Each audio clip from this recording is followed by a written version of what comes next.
In the shadowed halls of Willow Grange, a grand estate hides a deadly secret. Sir Reginald Haverford, a charming diplomat, collapses at his own birthday feast poisoned. Who among the elegant guests slipped digitalis into his coffee? Was it the ambitious financier, the betrayed wife, or the quiet secretary who knows too much? As whispers of greed, love, and betrayal swirl, only Miss Jane Marple, with her sharp mind and keen eyes, can unravel the truth. Will she expose the killer before another strike, or is the real danger still hiding in plain sight? Dive into a classic mystery where every clue counts and no one is what they seem. Chapter 1. The gathering at Willow Grange. The late summer sun cast a golden haze over Willow Grange, a sprawling Georgian manor nestled in the heart of the Devon countryside. Its ivy-clad walls and manicured lawns spoke of old money and older secrets, the kind that lingered in the air like the scent of roses past their bloom. The estate belonged to Sir Reginald Haverford, a retired diplomat whose charm had not faded with his years, though his fortune had dwindled somewhat. This weekend, he had invited a select group to celebrate his 60th birthday, a gathering that, beneath its veneer of civility, hummed with unspoken tensions. The guests arrived promptly at 4 o'clock, their motor cars crunching along the gravel drive. First came Lady Beatrice Haverford, Sir Reginald's younger sister, a sharp-eyed widow with a tongue as precise as a scalpel. She stepped from her Rolls-Royce, her black lace dress whispering of mourning that had long outlived its sincerity. Next was Dr. Ernest Whitby, the local physician, a man of quiet demeanor whose spectacles seemed to magnify his curiosity. With him was his wife, Clara, a nervous woman whose hands fluttered like trapped moths whenever she spoke. Then there was Victor Langston, a brash young financier from London, whose tailored suit and slicked-back hair screamed ambition. His fiancée, Evelyn Marsh, clung to his arm, a former actress with doe-like eyes and a smile that seemed to hide more than it revealed. Following them was Miss Sylvia Trent, Sir Reginald's private secretary, a pale, mousy woman whose efficiency was matched only by her knack for blending into the background. Finally, there was Major Harold Grayson, a bluff military man with a penchant for whiskey and a grudge against half the room. Though he never said precisely why, the butler, Mr. Perkins, a stooped figure with a face like weathered parchment, greeted each guest with a bow and ushered them into the drawing room. There, Sir Reginald held court, his silver hair gleaming under the chandelier, his laughter hearty but not entirely convincing. The room was a study in contrasts: polished mahogany, delicate porcelain, and the faint strain of a gramophone playing Chopin, all undercut by the guests' sit-along glances and forced pleasantries. As tea was served, the conversation danced around trivialities: London's fog, the price of wool, the new vicar's sermon. Yet Miss Jane Marple, seated quietly in a corner armchair, observed it all with her keen, bird-like eyes. She had not been invited for her social standing. Indeed, she was merely a guest of Lady Beatrice, who had insisted on bringing her dear friend from St. Mary Mead. But Miss Marple, with her unassuming air and endless knitting, missed nothing. She noted the way Victor Langston's hand lingered too long on Evelyn's wrist, the way Clara Whitby flinched when her husband spoke, and the way Sylvia Trent's pen paused over her notebook when Sir Reginald mentioned his will. "It is a lovely gathering, is it not, Jane?" Lady Beatrice remarked, her voice carrying the faintest edge. "Oh, quite," Miss Marple replied, her needles clicking softly. "Though I find that large houses, like large families, often hide the most interesting secrets." Lady Beatrice raised an eyebrow but said nothing. Miss Marple smiled to herself, her mind already cataloguing the undercurrents in the room. She had seen such gatherings before, in her little village and beyond, and they so often led to trouble. The kind of trouble, she suspected, that would soon demand her particular talents. As the clock struck 6, Perkins announced dinner. The guests rose, their polite masks firmly in place, unaware that one among them would not live to see the dawn. Chapter 2. The shadow-false dining room at Willow Grange glowed under the soft light of a crystal chandelier, its long mahogany table laden with silver and fine china. The aroma of roasted pheasant and herbed potatoes filled the air, yet the atmosphere among the guests was anything but warm. Sir Reginald presided at the head of the table, his jovial manner a touch too forced, as if he were playing a role he no longer believed in. The conversation ebbed and flowed, punctuated by the clink of cutlery and the occasional strained laugh. Miss Jane Marple, seated between Dr. Whitby and Miss Sylvia Trent, observed the scene with her usual quiet attentiveness. Her knitting lay folded in her lap, a prop that allowed her to blend into the background while her eyes missed nothing. She noted the way Major Grayson's hand tightened around his wine glass when Victor Langston boasted about his latest financial coup. She saw Clara Whitby's quick glance toward her husband when Sir Reginald mentioned a recent change to his will, and she caught the fleeting, almost imperceptible frown on Evelyn Marsh's face when Sylvia Trent leaned forward to refill Sir Reginald's glass. "Reginald, you really must tell us about your time in Cairo," Lady Beatrice said, her voice cutting through the chatter. "That story about the ambassador's wife always amuses." Sir Reginald chuckled, launching into an anecdote, but Miss Marple's attention was drawn to the clock on the mantelpiece. It was precisely 8:47 p.m. when Perkins, the butler, entered with a decanter of port. He moved with the deliberate grace of long service, placing the decanter before Sir Reginald, who poured himself a generous measure. "To good company and better days," Sir Reginald toasted, raising his glass. The others followed suit, though Miss Marple sipped only sparingly, her gaze flickering to the port decanter. Something about its placement nagged at her, a detail too small to name, yet too precise to ignore. Dinner concluded without incident, and the party adjourned to the drawing-room for coffee. It was there, at 9:30 p.m., that the evening took its fatal turn. Sir Reginald, seated in a high-backed chair by the fireplace, suddenly clutched his chest, his face contorted, his breath coming in sharp gasps. My heart," he rasped, before slumping forward, his coffee cup clattering to the floor. Dr. Whitby was at his side in an instant, loosening Sir Reginald's collar and checking his pulse. "He's not breathing," the doctor said, his voice steady but grim. "I need my bag quickly." Perkins fetched the doctor's medical bag, but it was too late.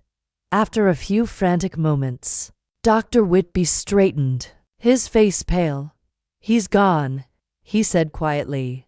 "I'm afraid Sir Reginald is dead." A stunned silence fell over the room, broken only by Clara Whitby's stifled sob. Victor Langston swore under his breath, while Evelyn gripped his arm, her eyes wide with shock. Major Grayson stood rigid, his jaw clenched, and Sylvia Trent's pen slipped from her hand, leaving an ink blot on her notebook. Lady Beatrice, ever composed, murmured, "How dreadful!" Miss Marple, still seated, folded her hands over her knitting. Her expression was one of quiet sorrow, but her mind was already at work, sifting through the evening's events. The suddenness of Sir Reginald's death, the timing of his collapse, the port decanter, the glances exchanged at dinner, all were pieces of a puzzle that she knew, with certainty, was no mere accident. Poison, she thought to herself, though she said nothing aloud. She had seen such cases before, in St. Mary Mead and beyond, where death came swiftly and silently, cloaked in the guise of natural causes. But poison required intent, and intent required a motive. And in this room, motives were as plentiful as the shadows cast by the flickering fire. As Dr. Whitby covered Sir Reginald's body with a shawl, Miss Marple's gaze swept the room, cataloguing the faces of the guests. Someone here, she knew, had orchestrated this tragedy, and she, with her little grace cells, would uncover the truth. Chapter 3. The rival of Miss Marple's inside drawing room at Willow Grange, so recently alive with polite chatter, now felt like a stage frozen in the aftermath of a grim act. Sir Reginald Haverford's body lay covered by the shawl, a stark reminder of mortality amidst the room's opulent furnishings. The guests stood in uneasy clusters, their faces a mix of shock, suspicion, and carefully guarded secrets. The fire in the hearth crackled, casting long shadows that seemed to dance with accusation. Miss Jane Marple remained seated, her knitting untouched in her lap, her eyes moving from one guest to another with the quiet precision of a watchmaker. She had not spoken since Dr. Whitby's pronouncement, but her mind was far from idle. The suddenness of Sir Reginald's death, the faint bitterness she had detected in her own sip of port, and the peculiar placement of the decanter all pointed to a deliberate act. But it was the human element, the glances, the hesitations, the unspoken tensions that intrigued her most. People, she knew, were rarely as clever at hiding their guilt as they believed. The local constable, a ruddy-faced man named Sergeant Brooks, arrived shortly after 10 o'clock, summoned by Perkins, who had telephoned the village station. Brooks was a man of plodding diligence, more accustomed to petty theft than murder, and his discomfort was evident as he surveyed the scene. "Right, then," he said, clearing his throat. "Nobody leaves this house until we've got to the bottom of this. Dr. Whitby, you're certain it was a heart attack?" Dr. Whitby adjusted his spectacles, his voice measured. "It appears so, Sergeant, but I'd need a proper post-mortem to confirm. The symptoms: chest pain. Collapse could suggest other causes." "Other causes?" Victor Langston interjected, his tone sharp. "What's that supposed to mean? The old man was 60, wasn't he? Heart give out." Miss Marple's eyes flicked to Victor, noting the defensiveness in his posture, the way his hand rested protectively on Evelyn's shoulder. "Indeed, Mr. Langston," she said softly, her voice cutting through the tension like a needle through silk. "But hearts, like motives, are not always as simple as they seem." The room turned to her, some with curiosity, others with unease. Sergeant Brooks frowned. "And you are, madam, Miss Jane Marple," she replied, her tone mild but her eyes sharp. "A friend of Lady Beatrice. I have some experience in matters of this nature." Lady Beatrice gave a small nod, her lips pursed. "Jane has a remarkable mind, Sergeant. You'd do well to listen to her." Brooks looked skeptical but nodded. "Very well, Miss Marple. Any observations?" Miss Marple rose, her movements deliberate, and approached the table where the port decanter still stood. "I couldn't help but notice," she began, "that Sir Reginald poured his own port this evening. Yet the decanter was placed just out of his reach, requiring Miss Trent to move it closer. An odd detail, perhaps, but significant in a house where service is so meticulously managed." Sylvia Trent flushed, her hands twisting together. I only moved it because he asked me to." "Miss Marple, it's my job to assist." "Of course," Miss Marple said, her smile disarming. "And yet, it is the small things, the placement of a glass, the timing of a request that so often tell the larger story. Sergeant Brooks scribbled in his notebook, clearly out of his depth. Right?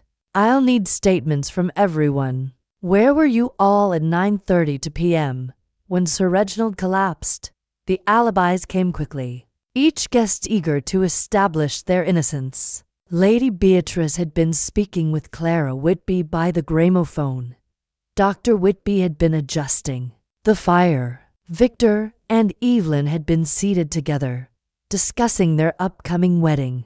Major Grayson had stepped out to the terrace for a cigarette, returning just before the collapse. Sylvia Trent had been at the writing desk, noting Sir Reginald's instructions for Monday. Perkins, the butler, had been in the pantry, preparing coffee. Miss Marple listened, her expression unreadable. Each alibi was plausible, yet each could be questioned. Major Grayson's absence on the terrace, for instance, had anyone seen him there? And Sylvia's pen, which had paused so oddly during dinner, what had she been writing or avoiding? As Brooks continued his questioning, Miss Marple's gaze returned to the port decanter. She recalled the faint bitterness in her own glass, a taste she had dismissed as an unfamiliar vintage. Now, she wondered, poison was a subtle weapon, requiring access, opportunity, and nerve. Someone in this room had all three. Miss Marple, Sergeant Brooks said, interrupting her thoughts. You seem deep in thought. Care to share? She smiled faintly. Only that murder, Sergeant, is like a poorly wear-upon scarf. One tug at the right thread, and the whole thing unravels. We shall find that thread, I think, in time. The guests exchanged uneasy glances, and Miss Marple resumed her seat, her knitting once again in hand. The game, she knew, had only just begun. Chapter 4. The questions begin. Morning after Sir Reginald Haverford's death dawned grey and heavy. The sky over Willow Grange cloaked in clouds that mirrored the mood within the manor. The guests, confined to the house by Sergeant Brooks' orders, moved through the breakfast room with the stiffness of actors unsure of their lines. The clink of porcelain and the murmur of subdued conversation filled the air. But beneath it all lay a current of unease, as if each person feared their next word might betray them. Miss Jane Marple sat at the far end of the table, her teacup cradled in her hands, her eyes as sharp as ever. She had declined the hearty breakfast of kippers and eggs, opting instead for toast and marmalade, which allowed her to observe without distraction. She noted the way Clara Whitby's fingers trembled as she poured her tea, the way Victor Langston's gaze darted toward the door whenever Perkins entered, and the way Major Grayson's usual bluster had given way to a brooding silence. Sergeant Brooks, reinforced by the arrival of Inspector Hargreaves from the county police, had set up a makeshift office in the library.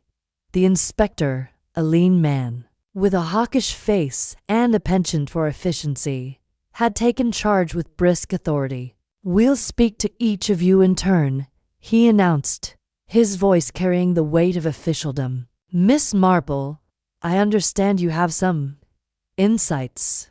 Would you care to assist? Miss Marple inclined her head, her expression one of polite deference. I am merely an observer, Inspector, but I am happy to offer what little I can. People, you see, are much like gardens. One must know where to look for the weeds. Hargreaves raised an eyebrow but made no comment, ushering the first guest, Lady Beatrice, into the library. Miss Marple followed, invited to sit quietly in a corner, her knitting once again serving as her shield. The interviews began, each guest called in turn, their stories probed for cracks. Lady Beatrice was composed, her answers precise. I was with Clara by the gramophone at 9:32. She said, we were discussing the new vicar's wife, such a tiresome woman. Reginald was perfectly well when I "Last saw him." Her tone was cool, but Miss Marple noted the slight tightening of her lips when asked about her brother's will. "Reginald was always changing it," she said dismissively. "I paid it no mind." Dr. Whitby followed, his manner professional, but strained. "I examined Sir Reginald immediately," he said. "The symptoms suggested a heart attack, but I couldn't rule out poison without a post-mortem. I was tending the fire when he collapsed." Miss Marple's needles paused as she recalled the doctor's quick movements that evening had he been near the port decanter. "At any point?" Clara Whitby was next, her nerves evident in her halting speech. I was with Beatrice." She stammered. "I didn't see anything unusual. Reginald seemed tired, perhaps, but nothing more." Her hands twisted in her lap, and Miss Marple wondered what Clara might be withholding, her fear so palpable it seemed to hang in the air. Victor Langston strode in with the confidence of a man accustomed to talking his way out of trouble. "Evelyn and I were together the whole time," he said, his voice smooth. "We were planning our honeymoon Paris, you know. I didn't notice anything odd about Sir Reginald." But Miss Marple caught the flicker of his eyes toward the door, as if he expected someone to contradict him. "Evelyn Marsh, when questioned, echoed Victor's story. Her actress's poise flawless. We were so caught up in our plans," she said, her voice soft but steady. "I wish I'd paid more attention." Miss Marple noted the way Evelyn's fingers brushed her engagement ring, a gesture that seemed more anxious than affectionate. Major Grayson was gruff, his answers clipped. "I was on the terrace, smoking, alone. Came back just as Reginald keeled over. Damned shame." His alibi was the weakest, Miss Marple thought, for no one could confirm his whereabouts. Yet his bluntness suggested either honesty or a calculated facade. Sylvia Trent, the last to be questioned, was pale and precise. "I was at the writing desk, noting Sir Reginald's instructions," she said. "He asked me to move the decanter closer during dinner. I did as he asked." Her voice was steady, but Miss Marple recalled the ink blot on her notebook, a small detail that hinted at distraction or guilt. As the interviews concluded, Inspector Hargreaves turned to Miss Marple. "Well, madam, any thoughts?" Miss Marple's needles clicked softly. "Only that truth, Inspector, is like a shadow. It shifts depending on where one stands. I find it curious that so many here claim to have seen nothing. Yet Sir Reginald's death was so public. Someone saw something. I think we must simply learn to ask the right questions." Hargreaves frowned, but Miss Marple's mind was already turning over the details. The decanter, the alibis, the glances exchanged in the drawing room. Each was a thread in the tapestry of murder, and she was determined to find the one that would unravel it all. Chapter 5. The red herrings. The atmosphere at Willow Grange grew thicker with suspicion. As the morning wore on, the weight of Sir Reginald Haverford's death pressing down on the household like the grey clouds. Outside, the guests, still confined to the manor by Inspector Hargreaves' orders, drifted through the rooms with the uneasy air of caged animals. Whispers followed them, muttered speculations, guarded glances, and the occasional sharp word that betrayed fraying nerves. Miss Jane Marple, seated in the morning room with her knitting, appeared as serene as ever, but her mind was a whirl of observation and deduction. She had listened to the interviews, sifted through the alibis, and noted the inconsistencies, however small. Now, as the investigation deepened, she sensed the first stirrings of misdirection, the kind of deliberate confusion that so often clouded a case. Before the truth emerged, Inspector Hargreaves, determined to make progress, had turned his attention to Major Harold Grayson, whose solitary alibi on the terrace made him an easy target. The inspector's questions grew sharper, his tone more accusatory.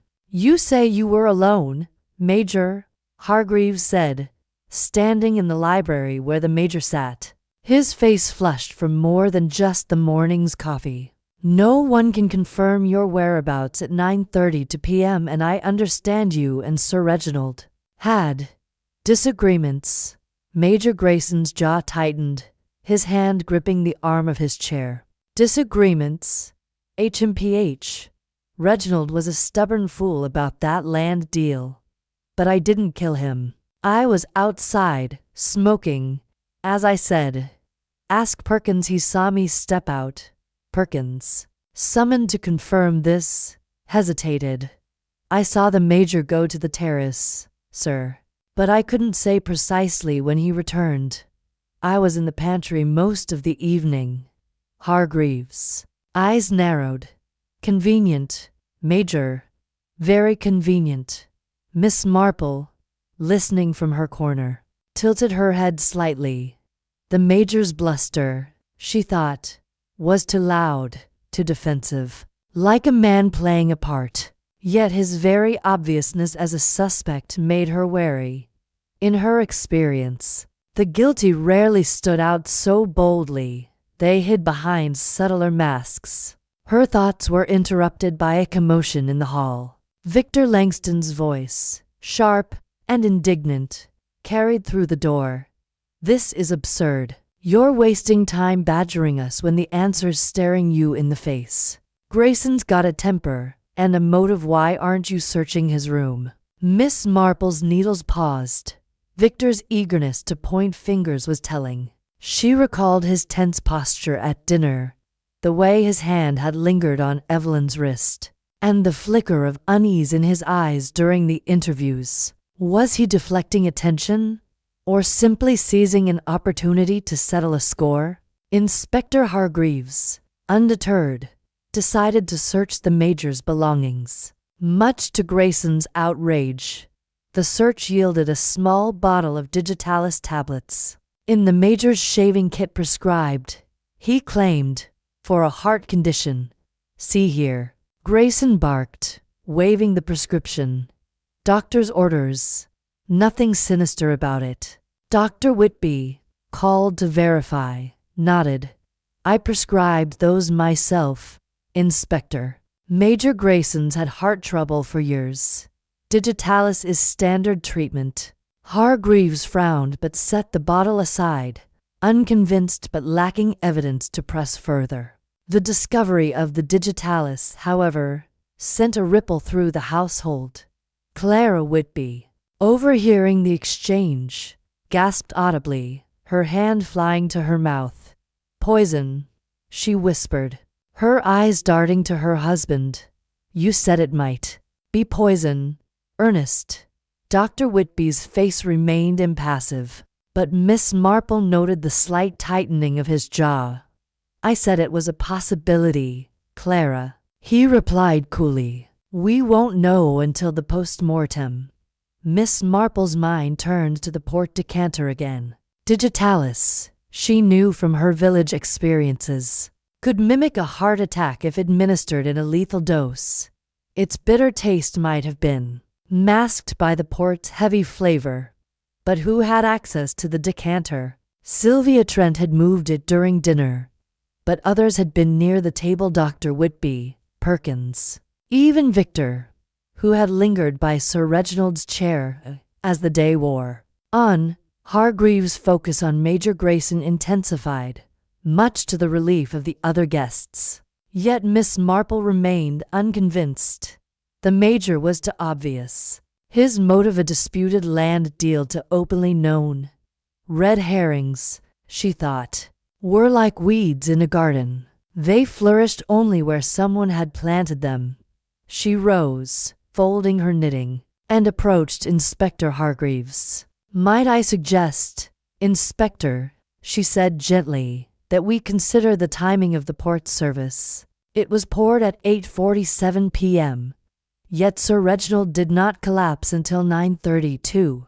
A poison like digitalis I believe, acts more quickly. Perhaps we should ask who handled the decanter after it was poured. Hargreaves blinked, caught off guard by her precision. You think someone tampered with it later? Miss Marple smiled faintly. I think, Inspector, that the truth lies in the details we overlook. A cup, a glass, a moment's distraction, these are the threads we must follow. As Hargreaves turned to question Perkins again, Miss Marple's gaze swept the room, settling briefly on each guest. Someone, she was certain, had woven this web of misdirection, and she would find them, one careful stitch at a time. Chapter 6. A clue. In detailed afternoon at Willow Grange settled into an uneasy quiet, the kind that follows a storm but promises another on the horizon. The guests, still under Inspector Hargreaves' watchful eye, moved restlessly through the manor's grand rooms, their polite facades fraying like old lace. Miss Jane Marple, however, remained a still point in the turmoil, her knitting needles clicking softly as she sat by a window in the morning room, her eyes sharp behind her gentle smile. She had been turning over the details of the case, and one small inconsistency had begun to nag at her, a thread that, if pulled, might unravel the entire mystery. Inspector Hargreaves, meanwhile, was pursuing his theory about Major Grayson with dogged determination. The discovery of the digitalis tablets had fueled his suspicions, and he had ordered a thorough search of the terrace where the Major claimed to have been smoking. A constable returned with a cigarette stub, its brand matching Grayson's, but it proved little beyond the Major's presence outside at some point. Hargreaves' frustration was palpable, and Miss Marple noted how his focus on the obvious suspect blinded him to subtler possibilities. Her thoughts returned to the port decanter, that elegant vessel that had stood at the heart of the fatal evening. She recalled the precise moment at 8:47 p.m. when Sylvia Trent had moved it closer to Sir Reginald, at his request. But another detail, smaller yet more telling, had caught her attention. The coffee cup Sir Reginald had been holding when he collapsed. It had fallen to the floor, its contents spilling across the Persian rug, but no one had mentioned its smell or taste. Miss Marple, with her village-bred knowledge of household poisons, knew that digitalis, if mixed with coffee, would leave a faintly bitter aftertaste much like the port she herself had sipped. Rising from her chair, she approached Perkins, who was polishing silver in the butler's pantry. "Mr. Perkins," she said, her tone as mild as a summer breeze, "might I trouble you about the coffee served last night? Who prepared it, and when?" Perkins, his hands steady despite the strain of the past day, looked up. "I prepared it myself, Miss Marple, in the pantry just before 9 p.m. I brought the tray to the drawing room at 9:15. Everyone took a cup, except Major Grayson, who was still outside, and Sir Reginald's cup." She pressed gently. "Did you pour it for him?" "No, Miss," Perkins replied, his brow furrowing. "He poured his own from the pot on the tray. I placed it on the table beside him." Miss Marple nodded, her mind racing. The coffee pot, like the port decanter, had been accessible to all, but the timing intrigued her. Sir Reginald had collapsed at 9:30 p.m., a mere 17 minutes after the coffee was served. Digitalis, she knew, could act within minutes if administered in a high dose, especially in a hot beverage that hastened absorption. The port, poured nearly an hour earlier, seemed less likely as the vehicle for the poison. She returned to the drawing room, where the coffee tray still sat, untouched since the tragedy. The pot, now cold, bore a faint stain around its spout, a residue that might mean nothing, or everything. She made a mental note to suggest its analysis to Hargreaves, though she suspected the local laboratory's capabilities were limited. As she stood there, Clara Whitby entered, her face pale, and her hands twisting a handkerchief. "Oh, Miss Marple," she said, her voice trembling. "This is all so dreadful. I can't stop thinking about poor Reginald. Do you think it was really poison?" Miss Marple's eyes softened, but her gaze was keen. "It is possible, Mrs. Whitby. Tell me, did you notice anything unusual about the coffee last night? Its taste, perhaps?" Clara's eyes widened, and she hesitated a fraction too long. Miss Marple thought. I don't recall," she stammered. "It was just coffee. I was so distracted, talking to Beatrice." "Of course," Miss Marple said, her tone soothing but her mind alert. Clara's nervousness was not new, but this hesitation was. Was it fear of discovery, or simply the strain of the moment? As Clara hurried away, Miss Marple's attention shifted to the rug, where the spilled coffee had left a faint stain. She knelt, her movements slow but deliberate, and examined the spot. The rug's intricate pattern obscured much, but she detected a faint, acrid scent, not coffee alone, but something sharper. She straightened, her mind turning over the possibilities. The coffee cup, the stain. Clara's hesitation, these were no mere coincidences. They were clues, small but vital, pointing to a truth hidden in plain sight. She approached Inspector Hargreaves, who was reviewing his notes in the library. "Inspector," she said quietly, "I wonder if you might have the coffee pot and Sir Reginald's cup tested for traces of poison, and perhaps the rug, where the coffee spilled. It may tell us more than we expect." Hargreaves looked skeptical but nodded. "I'll send them to the lab, Miss Marple, but I'm still inclined to think Grayson's our man." Miss Marple smiled faintly. "Perhaps, Inspector, but in my experience, the truth is like a shy bird, it hides in the smallest branches, not the tallest trees." As Hargreaves turned back to his notes, Miss Marple resumed her seat, her knitting needles resuming their steady rhythm. The coffee cup, she thought, was the key, and someone in this house knew it. Chapter 7. More lies surfaced. The second day at Willow Grange unfolded under a pall of suspicion. The manor's grand halls now feeling like a labyrinth of secrets. The guests, confined by Inspector Hargreaves' ongoing investigation, moved with the wariness of chess pieces anticipating a checkmate. Miss Jane Marple, seated in the conservatory with her knitting, observed the shifting dynamics with her usual quiet intensity. The coffee cup, the stained rug, and Clara Whitby's hesitation had sharpened her focus. But she knew the truth lay not just in physical clues, but in the tangled motives of those around her. Inspector Hargreaves had sent the coffee pot, Sir Reginald's cup, and a sample of the rug to the county laboratory for analysis. Though he confided to Miss Marple that results might take days, his attention remained fixed on Major Grayson, whose digitalis tablets and weak alibi made him the prime suspect. Yet Miss Marple sensed the case was far from resolved.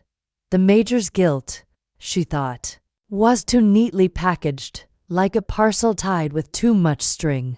Her musings were interrupted by a heated exchange in the drawing-room, where Victor Langston's voice rose above the murmur of conversation. "I tell you, it's Grayson," he declared. His face flushed as he addressed Evelyn Marsh and Sylvia Trent. "The man's got a temper and a motive. Why are we all still tiptoeing around it?" Evelyn, her actress's poise strained, touched his arm. "Victor, please. We don't know for certain. Let the police do their work." Sylvia Trent, standing by the writing desk, looked up sharply. "Mr. Langston, you're quick to accuse, but Sir Reginald had other enemies. He wasn't exactly a saint, you know." Miss Marple's needles paused, her ears catching the edge in Sylvia's voice. The secretary's words hinted at knowledge she had not shared with Inspector Hargreaves.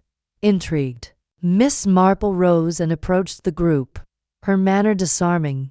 "Miss Trent," she said gently, "you worked closely with Sir Reginald. Did he mention any particular troubles recently? Business matters, perhaps, or personal disputes?" Sylvia's pale cheeks flushed, and she hesitated, her fingers tightening around her pen. "He was worried about his finances," she admitted.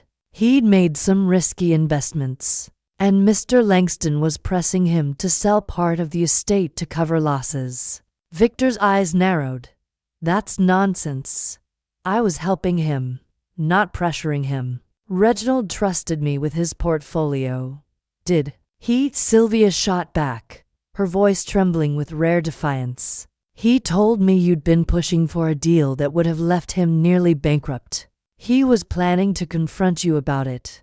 The room fell silent, the accusation hanging like smoke. Evelyn's hand tightened on Victor's arm, and Miss Marple noted the flicker of fear in her eyes. Victor's financial dealings, it seemed, were a thread worth pulling. Later that afternoon, another secret surfaced. Lady Beatrice, during a private moment with Miss Marple in the garden, let slip a revealing detail. Reginald and Clara Whitby were closer than they should have been, she said, her voice low. "I saw them together in the library last month, far too intimate for a married woman and my brother. I warned him to end it, but he laughed it off." Miss Marple's eyes gleamed with interest. "And Dr. Whitby, did he know?" Lady Beatrice's lips pursed. "I suspect he did. Ernest is a quiet man, but he's not blind. And men like him, they don't forgive such betrayals easily." This revelation cast Clara's nervousness in a new light. Had Dr. Whitby, with his access to digitalis and medical knowledge, acted out of jealousy? Or was Clara herself hiding a deeper role in the affair? Miss Marple recalled Clara's hesitation when asked about the coffee, and the pieces of the puzzle began to shift as evening approached. Miss Marple sought out Perkins, the butler, in the pantry. "Mr. Perkins," she said, her tone conversational, "you mentioned preparing the coffee at 9 p.m. Did anyone enter the pantry while you were there?" Perkins frowned, his hands pausing over a tray of polished silver. "Now that you mention it, Mrs. Whitby came in briefly. She said she was looking for a glass of water, but she seemed flustered. Left quickly when I offered to fetch it for her." Miss Marple nodded, her mind cataloguing this new detail. Clara in the pantry, near the coffee pot, just before it was served. A coincidence? Perhaps. But Miss Marple had long ago learned that coincidences were often the footprints of guilt. She returned to the conservatory. Her knitting resumed, but her thoughts were far from idle. Financial ruin, illicit affairs, hidden grudges, the motives were piling up like leaves in autumn. Yet the truth, she knew, lay in the precise alignment of these threads. Someone had poisoned Sir Reginald, and someone had orchestrated the moment. With care, the question was not just who, but why and how they had managed to slip the poison into that fatal cup. As the clock struck 6, Miss Marple's gaze settled on the drawing-room door, where Clara Whitby stood, her face pale and her eyes haunted. The net, Miss Marple thought, was beginning to tighten. Chapter 8. The emotional turning point evening of the second day at Willow Grange cast long shadows across the manor's polished floors, mirroring the growing unease among its occupants. The air was thick with suspicion, each guest eyeing the others as if searching for a telltale crack in their composure. Miss Jane Marple, seated in her usual corner of the morning room, her knitting a steady rhythm in her hands, observed the subtle shifts in behavior with her characteristic acuity.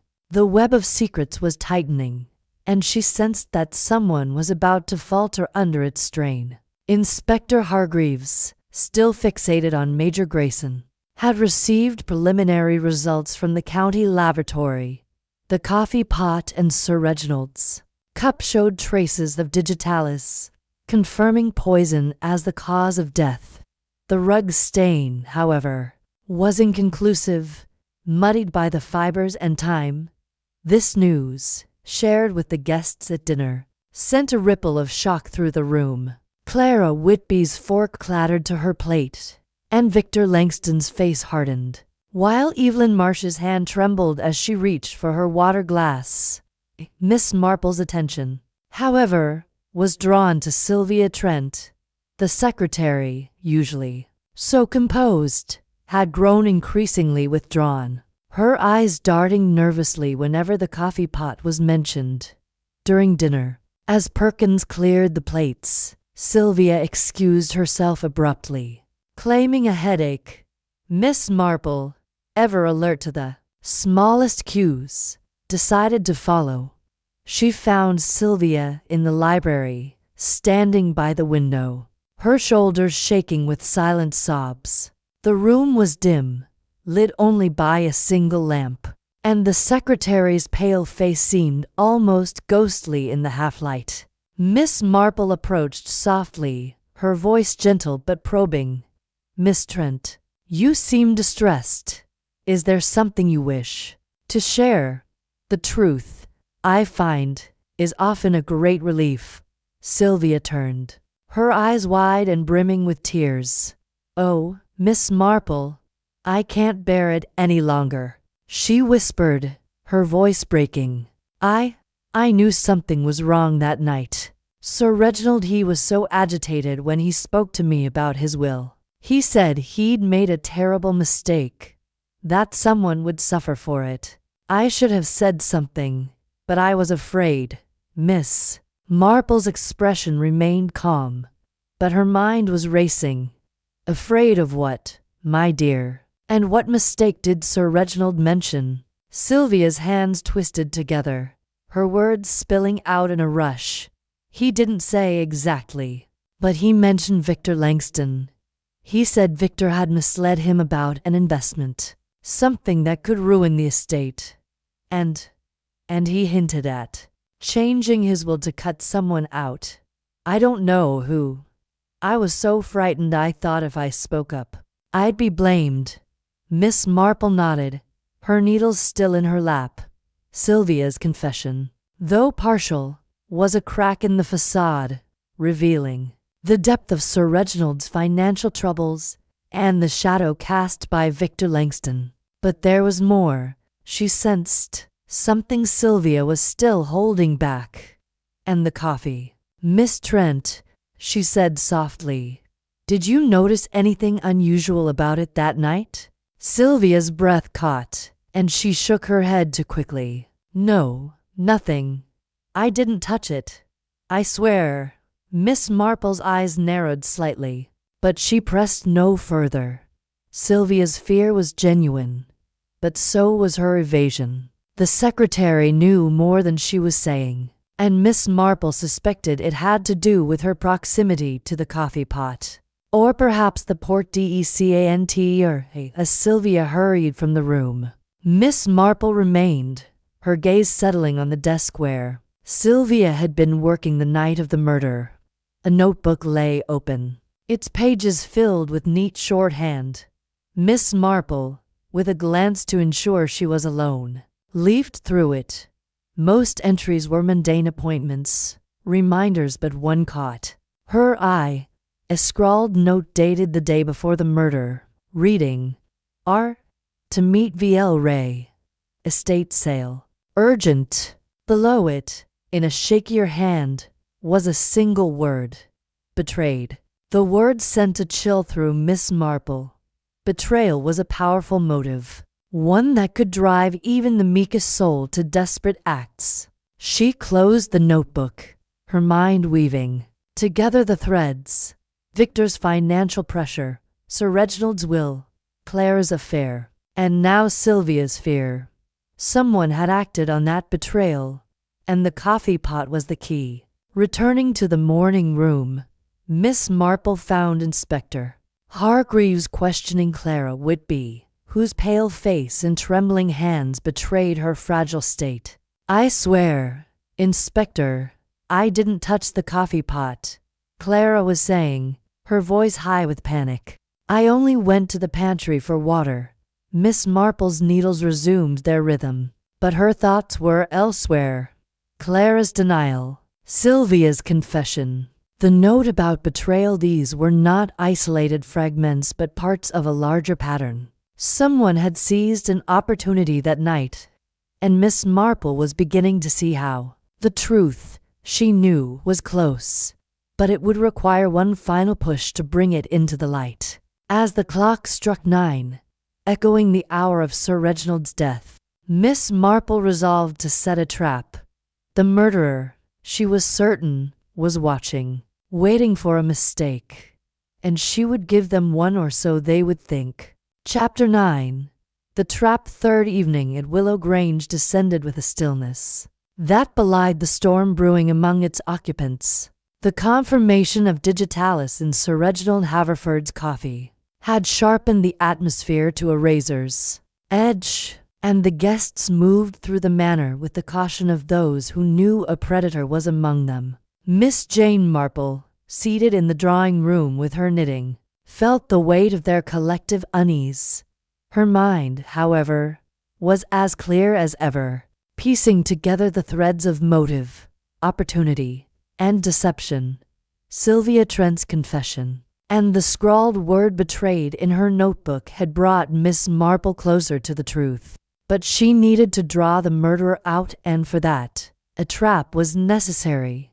Inspector Hargreaves, still doggedly pursuing Major Grayson, had called the guests together in the drawing-room to review the laboratory findings. His hawkish face was set, his voice firm as he addressed the group. "The poison was in the coffee, not the port," he announced. "Someone in this room had access to that coffee pot between 9 p.m. when Perkins prepared it, and 9:30 p.m. when Sir Reginald collapsed. I intend to find out who." The guests shifted uncomfortably, their eyes darting to one another. Victor Langston's jaw tightened, and Evelyn Marsh's hand gripped his arm. Clara Whitby's face was ghostly pale, her husband's hand resting on her shoulder with a firmness that seemed more possessive than comforting. Major Grayson, red-faced, muttered something about "damn nonsense," while Sylvia Trent stared at her hands, her lips pressed into a thin line. Lady Beatrice, ever composed, raised an eyebrow but said nothing. Miss Marple, sensing the moment was ripe, spoke up, her voice soft but carrying the weight of authority. "Inspector, if I may, I believe we might learn more by recreating the events of that evening. A small experiment, if you will, to jog memories. People often recall details when placed in the same circumstances." Hargreaves frowned, skeptical, but nodded. "Very well, Miss Marple.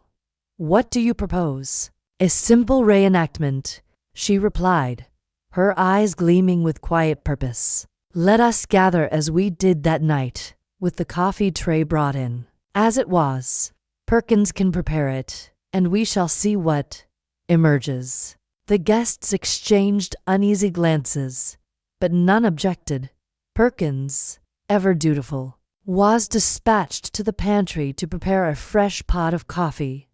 Miss Marple watched closely as the butler returned with the tray at precisely 9:15 p.m., placing it on the same table beside Sir Reginald's empty chair. The coffee pot gleamed under the chandelier, its spout catching the light, and the cups were arranged as they had been except, of course, for the one that had held the fatal dose.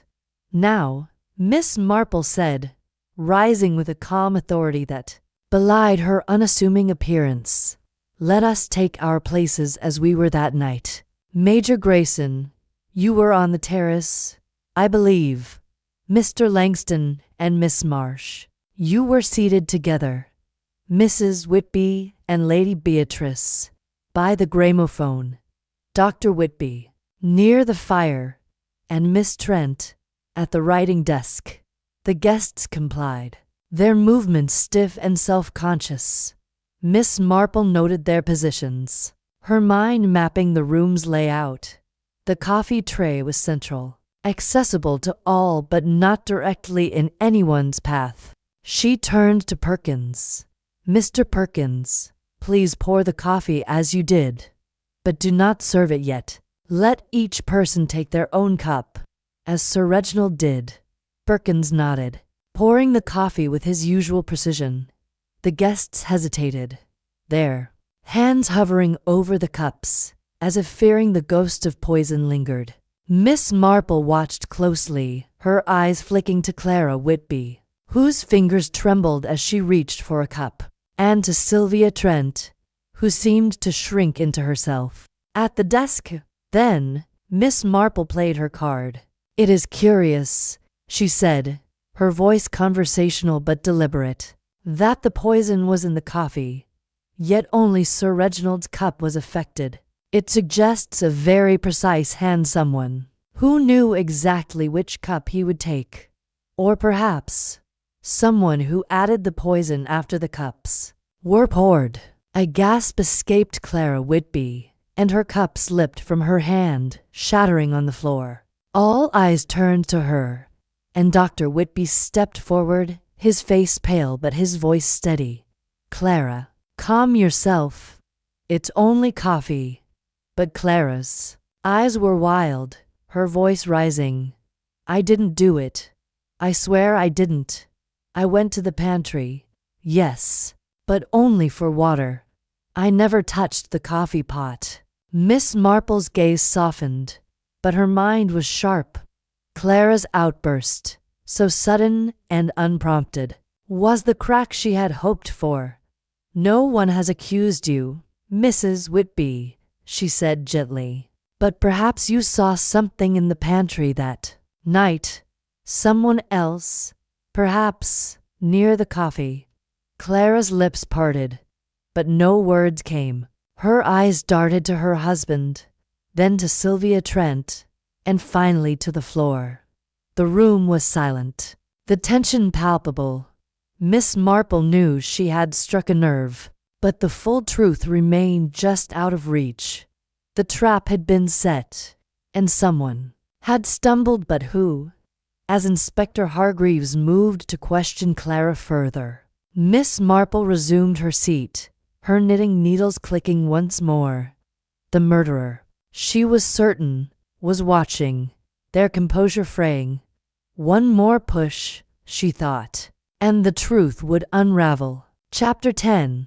The revealed drawing room at Willow Grange was charged with a tense expectancy, the air heavy with the weight of secrets teetering on the edge of exposure.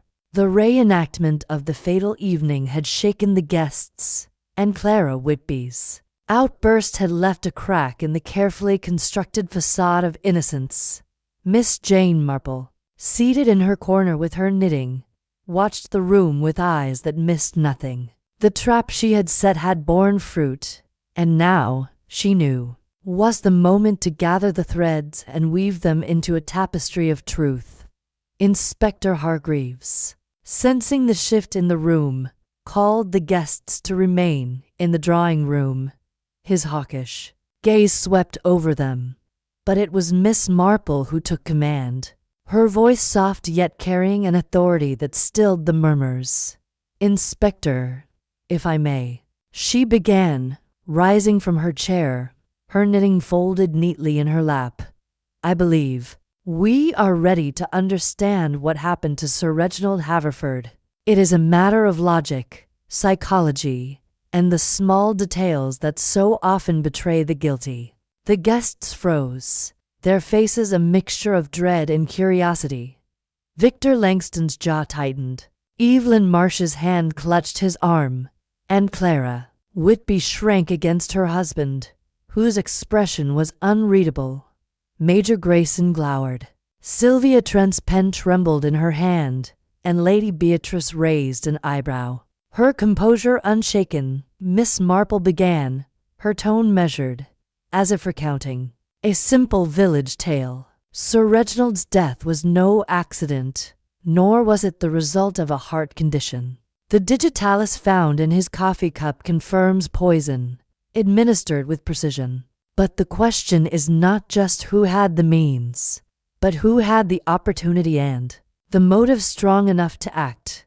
She paused, her eyes resting briefly on each guest. Let us consider the coffee. It was prepared by Perkins at 9 p.m. and brought to this room at 9:15. Sir Reginald poured his own cup, as he always did, and collapsed at 9:32. The poison, therefore, was added either to the coffee pot or to his cup alone. The pot showed traces of digitalis, but only Sir Reginald was affected, which suggests the poison was targeted. Hargreaves nodded, his notebook open. Go on, Miss Marple. The port decanter, which I initially suspected, was a distraction, she continued. It was poured at 8:47.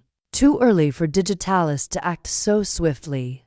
No, the coffee was the vehicle, and someone in this room ensured Sir Reginald drank from the fatal cup. Let us examine the opportunities. She turned to Clara Whitby, whose face was ashen. Mrs. Whitby, you were in the pantry just before the coffee was served, seeking a glass of water. You seemed flustered, and you left quickly. Did you see anyone near the coffee pot? Clara's eyes widened, and she shook her head. No, I didn't. I swear. Miss Marple's gaze softened, but she pressed on. And yet, your nervousness suggests you know more than you've said. Perhaps about your closeness with Sir Reginald? A gasp escaped Evelyn, and Dr. Whitby's hand tightened on his wife's shoulder. What are you implying, Miss Marple? He demanded, his voice cold. Only that motives can be personal as well as financial, Miss Marple replied. Dr. Whitby, you have access to digitalis and the knowledge to use it. Were you aware of your wife's connection to Sir Reginald? Dr. Whitby's face darkened, but before he could respond, Miss Marple turned to Sylvia Trent. Miss Trent, you were at the writing desk, close to the coffee tray. You moved the port decanter earlier, at Sir Reginald's request, but you also knew of his plans to change his will. Your notebook mentioned a betrayal. Was it yours, or someone else's? Sylvia's pen fell to the floor, her voice barely a whisper. I didn't. I only wrote what he told me. Miss Marple nodded, then addressed the room. The truth lies in the smallest detail. The coffee cup. Sir Reginald's cup was not random, it was the one he always used, with a small chip on the handle, placed nearest him. Someone knew this and added the poison after the cups were poured, ensuring only he would drink it. Her eyes settled on Victor Langston. Mr. Langston, you were quick to point to Major Grayson, but your own motive is clear. Sir Reginald was about to confront you over a ruinous investment. His death ensured your financial dealings remained hidden and perhaps secured your inheritance through Miss Marsh, his goddaughter. Victor's face flushed with anger. That's preposterous. I had nothing to do with it. But Miss Marple's gaze shifted to Evelyn Marsh, whose poise had crumbled, her eyes brimming with tears. Miss Marsh, she said gently, you knew of Victor's plans, didn't you? And you knew Sir Reginald's will favored you until he planned to change it. You were near the coffee tray, and you had the opportunity to slip the digitalis into his cup, perhaps taken from Dr. Whitby's bag during a moment of distraction. Evelyn's sob broke the silence. I didn't mean to kill him, she cried, her voice raw. I only wanted to make him ill, to delay the will's revision. Victor was in trouble, and I thought, I thought it would buy us time. The room erupted in gasps, and Victor's face drained of color. Inspector Hargreaves stepped forward, his voice firm. Miss Marsh, are you confessing to poisoning Sir Reginald? Evelyn nodded, tears streaming down her face. I took the digitalis from Dr. Whitby's bag during dinner. I put it in the chipped cup, knowing Reginald would take it. I didn't know it would kill him. Miss Marple's expression was one of quiet sorrow, a mistake born of desperation, Miss Marsh, but a fatal one. The chipped cup was your undoing. As Hargreaves moved to detain Evelyn, Miss Marple resumed her seat, her knitting untouched. The truth, as always, had been in the details and in the human heart, where love and greed so often intertwined. Chapter 11. The Reflection They drawing room at Willow Grange, so recently a stage for revelation, now settled into a somber quiet. Evelyn Marsh's confession had left the guests stunned, their faces a gallery of shock, relief, and lingering unease. Inspector Hargreaves, with a brisk efficiency, had taken Evelyn into custody, her tear-streaked face a stark contrast to the poised actress who had arrived 3 days earlier. Victor Langston sat slumped in a chair, his bravado shattered, while the others, Lady Beatrice, Dr. and Clara Whitby, Major Grayson, and Sylvia Trent exchanged glances heavy with unspoken thoughts. Miss Jane Marple remained in her corner, her knitting folded neatly in her lap, her eyes soft but alert. The case was solved, the murderer unmasked, yet she felt no triumph, only the quiet satisfaction of a puzzle pieced together, and a faint sadness for the frailties of the human heart.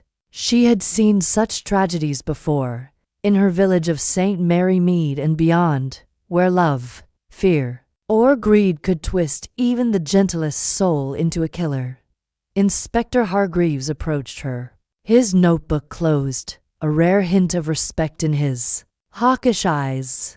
Miss Marple, he said, I'll admit I was skeptical, but your insight was remarkable. That chipped cup, how did you know? Miss Marple smiled faintly, her hands resting on her knitting. It is the small things, Inspector, that betray the truth. In a household as precise as this, a chipped cup would never be used unless it was Sir Reginald's habit, a detail only someone close to him would know. Miss Marsh, as his goddaughter, knew it well, and her desperation to protect Mr. Langston, coupled with her access to Dr. Whitby's digitalis, wove the thread of her guilt. Hargreaves nodded, scribbling a final note. You've a sharp mind, madam. We'd have been chasing Grayson for weeks without you. Miss Marple inclined her head, her expression modest. I only observe, Inspector. People are much like my knitting. Each stitch must be perfect, or the whole pattern unravels. Miss Marsh's stitch was her fear of losing everything, and it led her to a terrible mistake. As Hargreaves moved to confer with Sergeant Brooks, Miss Marple's gaze drifted to the guests. Clara Whitby clung to her husband, her relief palpable, though Miss Marple wondered if their marriage would survive the shadow of her affair with Sir Reginald. Sylvia Trent, her composure regained, was writing in her notebook, perhaps recording the end of this grim chapter. Major Grayson, vindicated but still gruff, poured himself a whiskey, while Lady Beatrice watched the room with her usual imperious calm. Miss Marple rose, smoothing her skirt, and addressed Lady Beatrice quietly. I shall return to St. Mary Mead tomorrow, Beatrice. There is little more for me to do here. Lady Beatrice's lips curved in a rare, genuine smile. You've done quite enough, Jane. Reginald would have been fascinated by your mind, though he'd never admit it. Miss Marple chuckled softly. He was a man of many secrets, but secrets, my dear, have a way of coming to light, like dust in a sunbeam. They cannot stay hidden forever. As she made her way to her room, Miss Marple paused by the drawing-room window, looking out at the darkened gardens. She thought of Evelyn, whose love for Victor had led to such a tragic error, and of the motives greed, betrayal, fear that had swirled around Willow Grange like autumn leaves. In her village, she had seen similar stories, smaller in scale, but no less human. The heart, she murmured to herself, is a dangerous thing when it wants too much. With a final glance at the manor, Miss Marple turned away, her steps light but purposeful. The case was closed, the truth revealed, but she knew there would always be another puzzle, another thread to unravel. For now, though, she would return to her quiet life, her knitting, and the simple wisdom of St. Mary Mead, where the smallest details told the greatest stories. Chapter 12. The lingering shadows. The morning after Evelyn Marsh's confession, Willow Grange seemed to exhale, as if the manor itself had been holding its breath. The gray clouds that had loomed over the Devon countryside began to part, allowing slivers of sunlight to filter through the tall windows, casting a tentative glow over the somber household. Yet, despite the resolution of Sir Reginald Haverford's murder, a sense of disquiet lingered, like the faint echo of a bell that had long since stopped ringing. Miss Jane Marple, preparing to depart for St. Mary Mead, sat in the morning room, with a cup of tea, her knitting packed away in her valise. Her work here was done, but her mind, ever restless, turned over the events of the past days. Evelyn's tearful confession had tied up the case neatly. Perhaps, for Miss Marple's liking, she had learned to trust the nagging feeling that something remained unresolved, a loose thread in the otherwise tidy fabric of the solution. Inspector Hargreaves was in the library, finalizing his report, while the guests moved through their morning routines with a forced return to normalcy. Clara Whitby, pale but composed, sat with her husband, their conversation hushed and strained.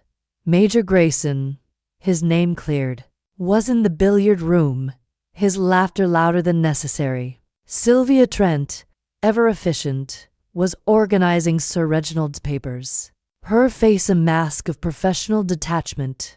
Lady Beatrice, supervising the packing of her own belongings, paused to join Miss Marple for a moment.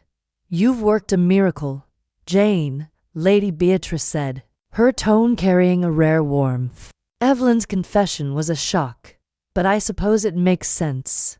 Poor girl, caught up in Victor's schemes." Miss Marple sipped her tea, her eyes thoughtful. "Indeed, Beatrice, but I wonder if we have seen the whole picture." Miss Marsh acted out of desperation. "Yes, but there is something incomplete about her story. A young woman, even one in love, does not so easily turn to poison without guidance or encouragement." Lady Beatrice's eyebrow arched. "You think someone else was involved? Victor, perhaps?" Miss Marple's lips curved faintly. "Perhaps. Or perhaps someone who knew more than they let on." The chipped cup was a clever touch, but it required knowledge of Sir Reginald's habits, and the digitalis stolen from Dr. Whitby's bag required opportunity. Miss Marsh admitted to the act, but I cannot help but feel there was a shadow behind her. Her words were interrupted by a soft knock at the door. Perkins entered, his face as impassive as ever, carrying a small envelope. "Miss Marple, this was found among Sir Reginald's papers this morning. Miss Trent thought you should see it before you leave."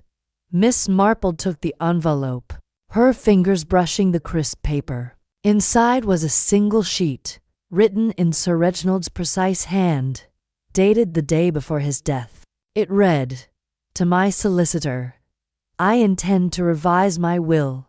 Victor Langston's advice has been ruinous, and I suspect his motives. Evelyn must be protected. but I fear she is too entwined with him. I trust Sylvia to ensure my wishes are clear." Miss Marple's eyes gleamed as she folded the note. "Most interesting," she murmured. The letter confirmed Sylvia's knowledge of Sir Reginald's plans, but it also suggested a deeper trust in her, a trust that might have made her a target or a conspirator had Sylvia, in her quiet efficiency, played a larger role than she admitted. She rose, excusing herself from Lady Beatrice, and sought out Sylvia in the library. The secretary was sorting documents, her movements precise but her eyes tired. "Miss Trent," Miss Marple said gently, "this note from Sir Reginald suggests he relied on you greatly. Did he confide anything else about his concerns?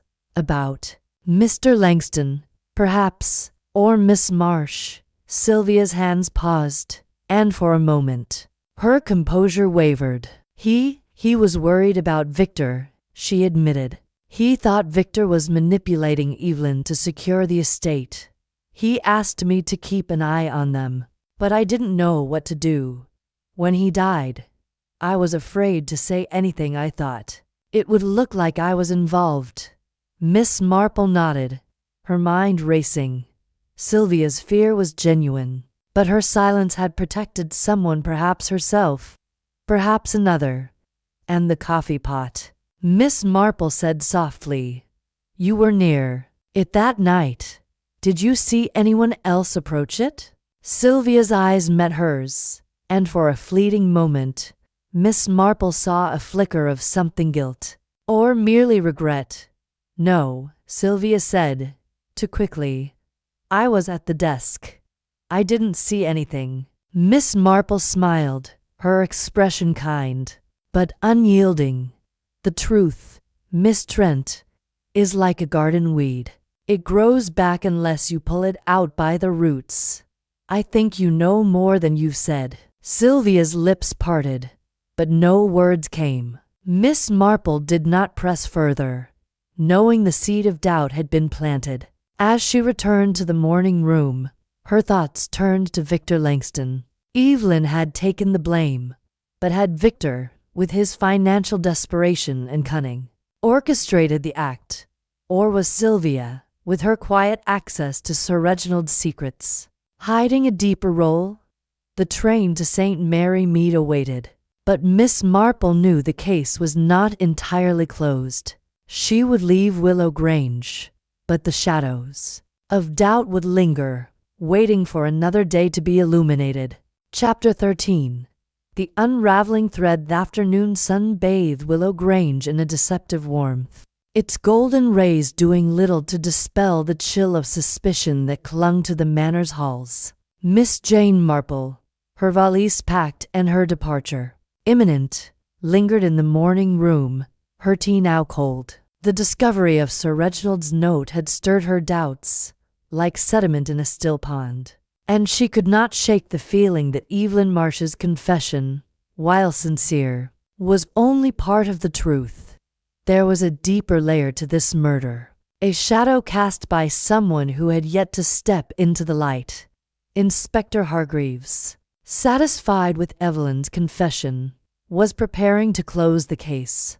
He had arranged for her to be taken to the county station, where she would face charges for Sir Reginald's murder. Victor Langston, pale and subdued, had retreated to his room, while the other guests, Clara and Dr. Whitby, Major Grayson, Sylvia Trent, and Lady Beatrice, carried on with the strained politeness of those eager to leave the tragedy behind. But Miss Marple, with her knack for seeing what others missed, since the case was not yet fully unraveled, her thoughts returned to Sylvia Trent, whose hesitation and guarded responses hinted at a knowledge she had not fully shared. The note, in Sir Reginald's hand, entrusting Sylvia with his concerns about Victor and Evelyn, suggested she was more than a mere secretary. She was a confidant, privy to secrets that could have made her a target or a conspirator. Miss Marple decided to speak with her one last time before leaving. She found Sylvia in the library, sorting through a final stack of Sir Reginald's papers. The secretary's face was pale, her movements mechanical, as if she were trying to bury her unease in work. "Miss Trent," Miss Marple said, her voice gentle but firm, "I leave for St. Mary Mead shortly. But I cannot go without asking you once more. Is there anything you've withheld? Sir Reginald trusted you, and I believe you know something that could shed light on his death."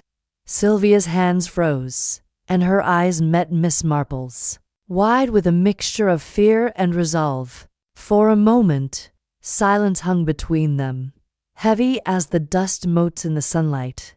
Then, in a voice barely above a whisper, Sylvia spoke. I didn't tell everything, Miss Marple. I was afraid. Sir Reginald wasn't just worried about Victor. He suspected someone else was manipulating things, someone closer. Miss Marple's eyes narrowed slightly, though her expression remained kind. Someone closer. Who, my dear? Sylvia swallowed, her hands trembling. Dr. Whitby, she said at last. Sir Reginald thought Ernest was resentful about Clara's attachment to him. He told me he'd seen Ernest looking at his medical bag strangely, as if checking it.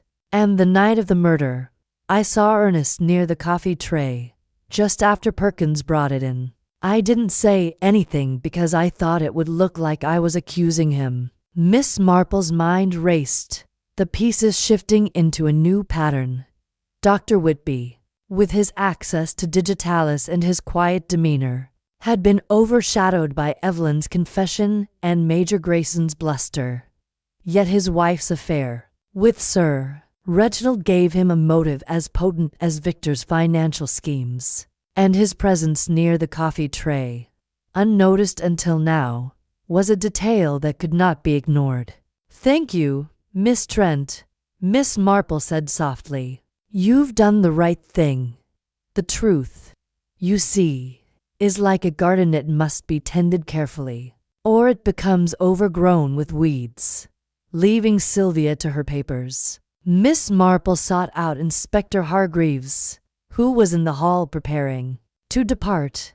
Inspector, she said, her tone urgent but calm, before you close the case, I urge you to question Dr. Whitby again. There is evidence Miss Trent's observation that he was near the coffee tray moments before Sir Reginald took his cup, and his medical bag, from which the digitalis was taken, was accessible to him at all times. Hargreaves frowned, his certainty wavering. You think Whitby was involved, but Miss Marsh confessed. Confessions, Miss Marple replied, are sometimes only half the story. Miss Marsh admitted to adding digitalis to the chipped cup. But what if someone else ensured the poison was in place? Dr. Whitby had motive, his wife's infidelity and opportunity. I suggest you ask him directly. Hargreaves, though reluctant, agreed to summon Dr. Whitby. The doctor entered the library, his spectacles glinting in the light, his face composed but his hands betraying a slight tremor. Inspector, Miss Marple, he said, his voice steady. What is this about? Hargreaves, prompted by Miss Marple's nod, spoke. Dr. Whitby, were you near the coffee tray at 9:15 p.m. on the night of the murder? And did you know of your wife's relationship with Sir Reginald? Dr. Whitby's composure cracked, his eyes flickering with something like fear. I was near the tray. Yes, adjusting the fire. As for Clara, I knew, but I didn't kill him. I wouldn't. Miss Marple's voice was gentle but unyielding. Dr. Whitby, the digitalis came from your bag. You were seen near the tray, and you had reason to resent Sir Reginald. Did you, perhaps, assist Miss Marsh in her plan, knowing she would take the blame? The doctor's face crumpled, and he sank into a chair, his hands covering his face. I didn't plan it, he whispered. I saw Evelyn take the digitalis from my bag during dinner. I suspected what she intended, but I let her do it. I hated Reginald for what he did to Clara, to us. When I saw her near the coffee tray, I made sure the chipped cup was closest to him. I didn't add the poison, but I ensured he drank it. The room fell silent, the weight of his admission settling like dust. Hargreaves, stunned, signaled for Sergeant Brooks to take Dr. Whitby into custody. Miss Marple watched, her heart heavy but her mind clear. The truth, as she had known, lay in the shadows, and Dr. Whitby's silent complicity had been the final thread as the police prepared to leave. Miss Marple gathered her valise, her work at Willow Grange complete. The case, now fully unraveled, revealed not one but to hands in Sir Reginald's death a desperate act and a silent betrayal. She would leave the manor, but its lessons would linger, a reminder of the fragility of human hearts. Chapter 14. The final threads. Late afternoon light filtered through the windows of Willow Grange, casting long, wavering shadows across the manor's polished floors. The revelation of Dr. Whitby's complicity in Sir Reginald Haverford's murder had sent a final shockwave through the household, leaving the remaining guests in a state of stunned silence. Evelyn Marsh and Dr. Whitby were now both in custody, their roles in the tragedy laid bare. Evelyn's desperate act of poisoning, and Dr. Whitby's silent facilitation. Yet Miss Jane Marple, preparing to depart for St. Mary Mead, felt a lingering unease, as if one last thread of the mystery remained untied. She stood in the hall, her valise at her side, her eyes scanning the faces of those gathered to see her off. Lady Beatrice, ever regal, offered a nod of gratitude, while Major Grayson, his bluster subdued, muttered a gruff farewell. Sylvia Trent, her composure restored, clutched her notebook, her eyes avoiding Miss Marple's. Clara Whitby, now alone, stood by the staircase, her face a mask of grief and shame. Victor Langston, still reeling from Evelyn's confession and his own exposure, lingered at the back, his usual confidence replaced by a hollow expression. Inspector Hargreaves approached Miss Marple, his notebook tucked under his arm, a rare smile softening his hawkish features. "Miss Marple, I owe you a great deal," he said. "Without your persistence, we'd have missed Whitby's role entirely. You've a mind like a steel trap." Miss Marple's smile was modest, her eyes twinkling with quiet amusement. "You are too kind, Inspector. I only follow the patterns, like those in my knitting. A dropped stitch, a misplaced thread, they always lead somewhere, if one looks closely." Hargreaves nodded, then hesitated. "Is there anything else, Miss Marple? You seem more thoughtful." Miss Marple's gaze drifted to Clara Whitby, who stood twisting her handkerchief, her eyes red-rimmed. "Only a small matter, Inspector," she said softly. "Mrs. Whitby, might I have a word before I go?" Clara started, her hands trembling, but she approached, her steps faltering. "Yes, Miss Marple," she said, her voice barely audible. Miss Marple's tone was gentle, almost maternal, but her eyes were sharp. "Mrs. Whitby, you've been through a great ordeal. I wonder, though, if you knew more about your husband's actions than you've said.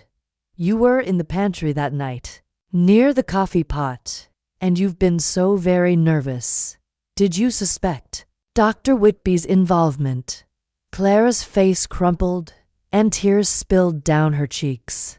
I didn't know for certain," she whispered, "but I saw him looking at his medical bag that day, and he was so angry about Reginald and me. When I went to the pantry, I saw the coffee pot unattended, and I wondered.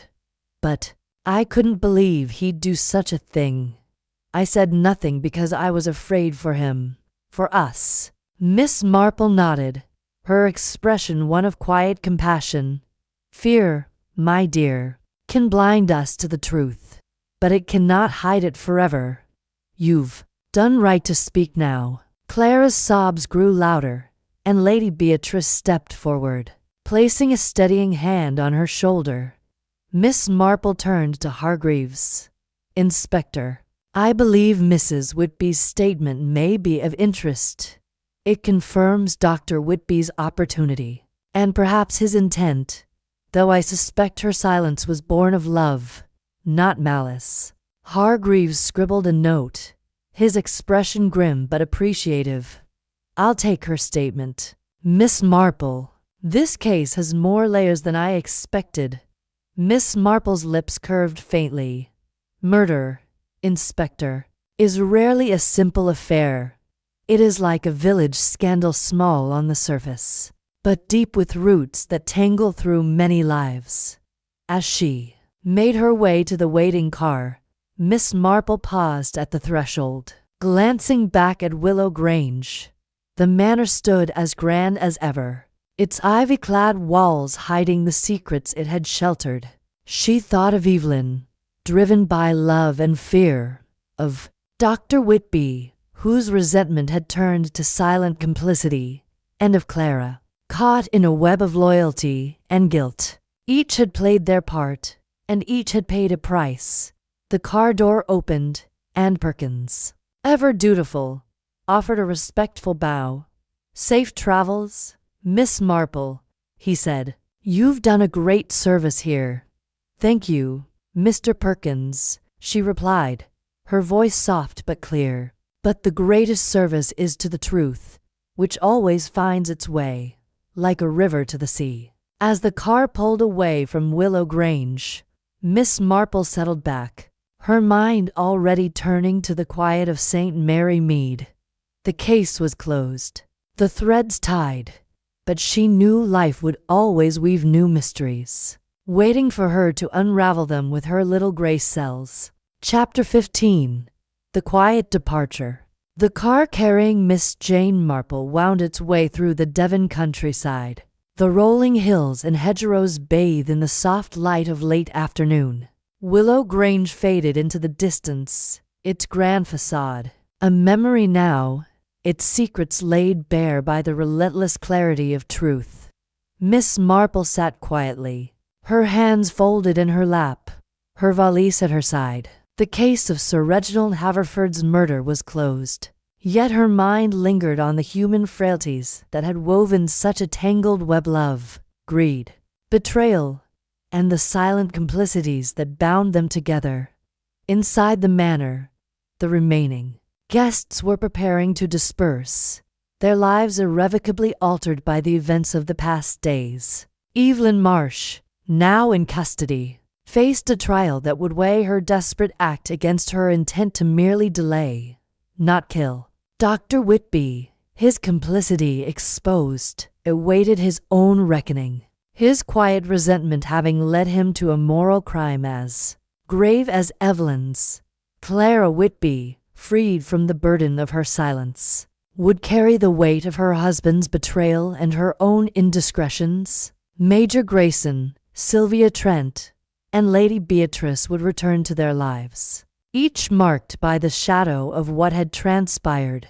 Miss Marple's thoughts drifted to her village of St. Mary Mead, where the scandals were smaller but no less telling. She had seen such patterns before: the jealous spouse, the ambitious schemer, the loyal confidant whose silence spoke louder than words. Willow Grange, with its polished grandeur, was not so different from her own village, a microcosm of human nature, where the smallest details revealed the deepest truths. She recalled the chipped cup, that unassuming clue that had unlocked the case. It was not just a vessel for poison, but a symbol of habit, of familiarity exploited by those closest to Sir Reginald.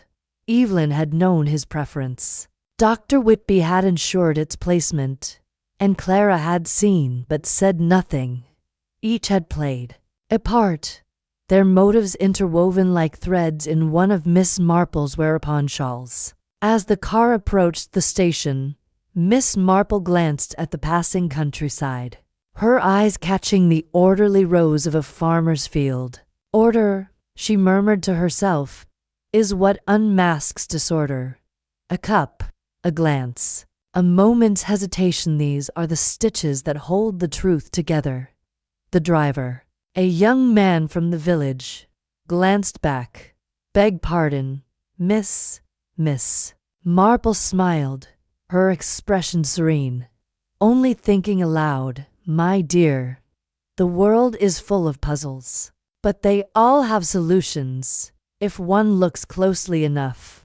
At the station, she boarded the train to St. Mary Mead, settling into her seat with the calm of someone who knew her work was done. The case of Willow Grange would linger in her memory, a reminder of the delicate balance between justice and compassion. She thought of Evelyn, whose love for Victor had led to tragedy, and of Dr. Whitby, whose quiet anger had cost him his honor. Even Clara, in her fear, had been a victim of her own heart. As the train pulled away, Miss Marple opened her valise and took out her knitting, the familiar rhythm of the needles a comfort. She would return to her cottage, her garden, her neighbors, and the quiet life that hid its own mysteries. But she knew, with certainty, that wherever human hearts beat, there would be secrets to uncover, and she would be ready, with her little gray cells, to meet them. The countryside rolled past, and Miss Marple's eyes twinkled with the quiet satisfaction of a puzzle solved. Willow Grange was behind her, but the world, she knew, would always have another story to tell.